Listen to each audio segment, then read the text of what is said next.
WTO 식물기구라. WTO라는 게 세계 무역기구입니다. 여기가 식물기구가 됐다. 이 말은 여러분 진짜 대한민국 수출에 큰일 났다는 말과 저는 일맥상통할 수 있다고 생각을 해요. 왜냐하면 세계 무역기구라는 게 세계가 무역을 할 때 지켜야 되는 규범을 만드는 거잖아요. 이거 규범이 없으면 말입니다. 세계 무역이 그야말로 와장창 무너지겠죠. 지금 그 규범이 와장창 무너지기 일보 직전에 와 있습니다. 왜냐고요? 여러분 보세요. 세계무역기구 WTO의 분담금 현황을 보면 미국이 11.426%, 그래서 2,320만 스위스 프랑 정도 됩니다. 중국이 11.179%, 그러니까 2,270만 스위스 프랑 정도 됩니다. 이게 분담금이에요. 분담금이 중국과 미국이 엇비슷합니다.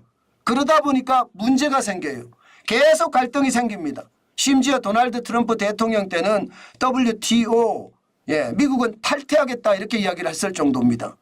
지금 현재도 말입니다. 사무총장의 선임을 갈등을 빚고 있고요. 운영 방식에 대한 미중 갈등이 계속 심각화되면서 사실상 WTO의 어떤 기구는요 식물화됐다 이렇게 이야기합니다.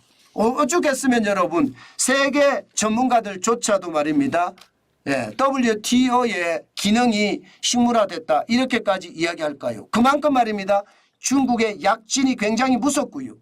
2002년까지만 하더라도 분담금이 2.97%밖에 안 됐습니다. 목소리가 없었어요. 2020년 들어와서 10.1%가 되면서 목소리가 커졌고요. 2022년에 10.76%가 되면서 더 커졌다가 올해는 이게 뭐 미국하고 거의 비등한 수준이 되니까 목소리는 어떻게 커질까요? 난리가 나죠. 그러면 말입니다. 지금 우리의 문제는요.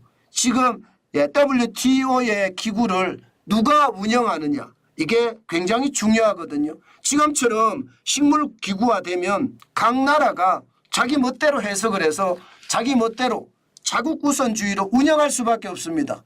그렇게 되면 중국이 전 세계에 가장 싼 가격에 저가로 파상 공세를 할 수밖에 없습니다. 그러면 어떻게 될까요, 여러분? 전 세계 무역시장은 무너질 수밖에 없습니다. 제가 말씀드렸잖아요. 중국은 지금 불황을 수출하고 있다. 디플레이션을 수출하고 있다. 중국이 내수가 완전히 망가지니까 기업들이 판판이 무너질 거 아니에요? 기업들이 무너지니까 재고만 엄청나게 쌓여 있는 거예요. 수출이 많이 될 거다. 내수의 소비가 많이 될 거다 생각하고 재고를 쌓아놨는데 내수가 소비가 안 되고 수출이 꼬꾸라지니까 그 제품을 말입니다. 실어 나르는 거예요.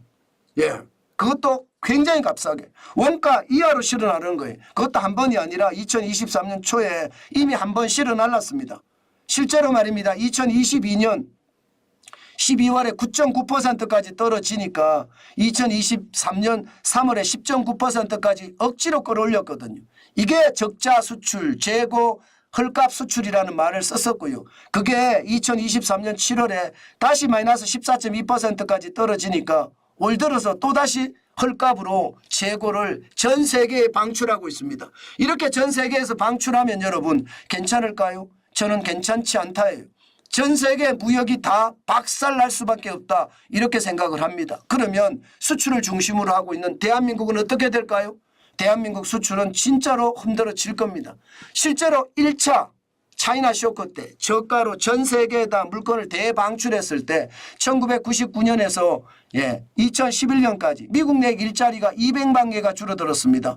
그러면 200만 개라는 숫자가 적은 숫자가 아니잖아요. 일자리가 200만 개가 줄어든다는 것은 충격적인 숫자라고 이야기할 수 있습니다.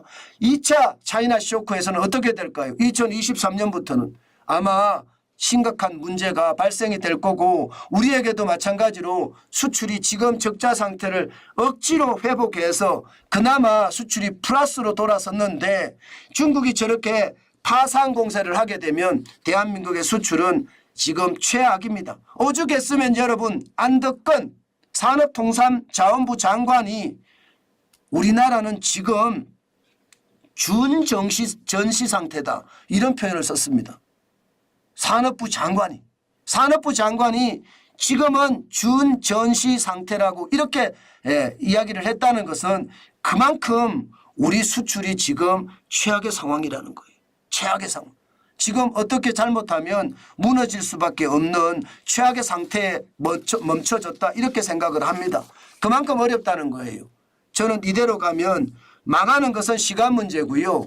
예, 그 시간 문제 안에 우리가 어떻게 대처할 것인지 방법을 찾을 수 있을지 그것도 두렵습니다.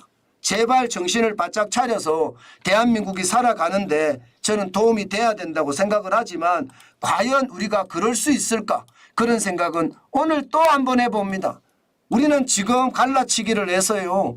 진보와 우파가 엄청나게 나눠져 있고요. 좌파 특히 종북주의자 간첩들이 말입니다. 국회의원을 하려고 들은 나라예요.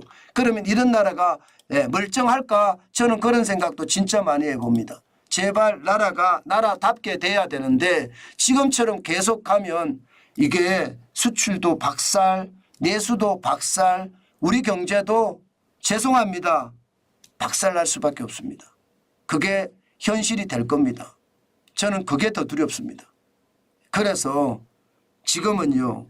여러분도 저도 각자 도생이 진짜 필요한 시기입니다.